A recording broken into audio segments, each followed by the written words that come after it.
He didn't just wake up and do that. I mean, he put the time and effort in to get there. But I believe the great is still yet to come. I won't stop fighting, man, until I'm done. I watched the Kobe Bryant thing because, I'm always looking for stuff to be motivating. And Kobe Bryant basically said, people used to make fun of him. Like, we're going out, we're going clubbing, buddy. I want to shoot more baskets. And they'd all make fun of him. And guess what? Guess where? Well, he's passed away now. But, he ended up being arguably one of the top, 5'10" basketball players to ever live. He put the extra time in. Well, I'll tell you this, too. Back in high school, I used to wake up before school and go to the driving range and hit golf balls. Mm-hmm. Yeah. Uh-huh. So that was something everyone thought was always like a little quirky. I think I said in the first episode where, an old friend used to call me crazy. Mm-hmm. That was it. Yeah. No one else was waking up before school yeah. and going to practice. Yeah. I was. We had our high school training program the other night, and I talked about it then. Yeah, well, I gave the impassioned speech to the kids about, if you want to be, because Richie was All-American. I said, if you want to get to where Richie is, you got to work your butt off. And Richie told that story and whatnot. And, a couple of kids, young bucks were like, let's have a contest. And so I said, okay, you can hit whatever club you want, and you get to pick whatever club Richie, has to hit in a long drive contest. And so the one kid took out a driver, they took out a hybrid, and they hit it on the simulator, and they're high school freshmen. Well, they hit like 165, 170, and I was like, we're gonna make Richie hit a 9-iron. And Richie steps up and rips the 9-iron on his first one, 192 yards carry.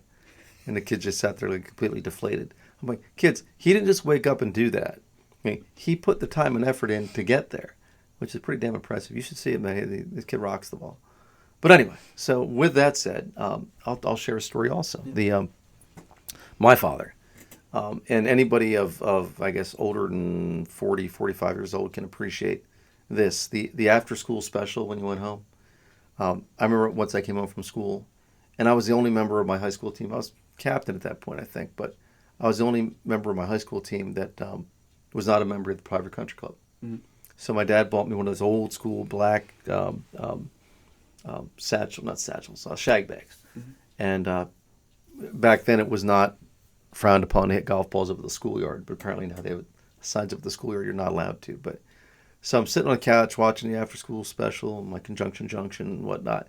And my dad walks in, he's like, son, what are you doing? I'm like, yeah, I'm just taking a break. He's like, you should really be out at the schoolyard practicing. I'm like, Dad, I have to pick up all my own golf balls. The other kids, they have their balls picked up for them. He's like, well, when I was your age, son, that's what I did. And I'm like, Dad, you mean to tell me you hit all your golf balls and you went and picked all of them up?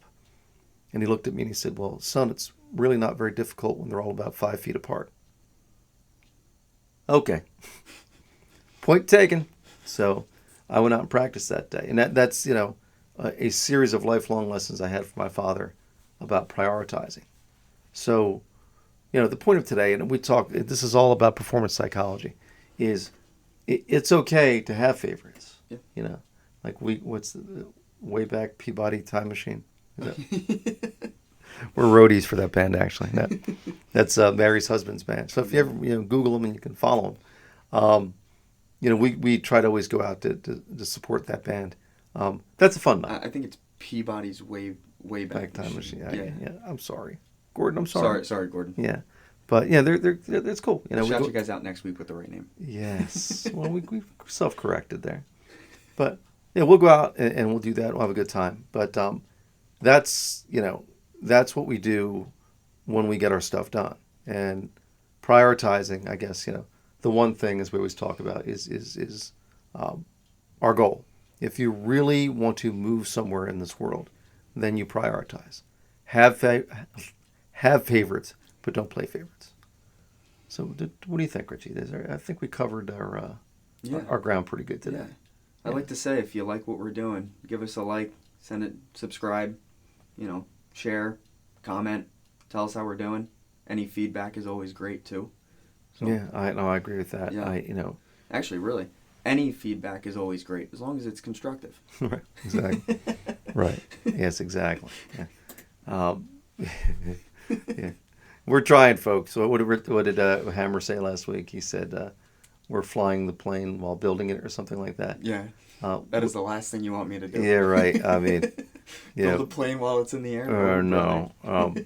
We're I am a ready fire aim kind of guy, so I guess that works for me. But like, you know, to get anywhere in the world, you got to prioritize. Anyway, I guess it's go 49ers. Although I think the Chiefs are probably going to win, but go 49ers.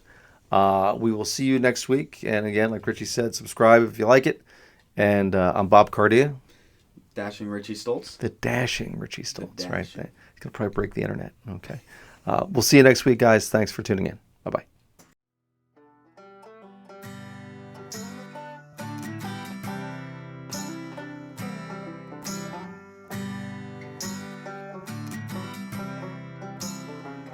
Glass of bourbon, ha ha. My bourbon, ha ha. My bourbon, ha ha.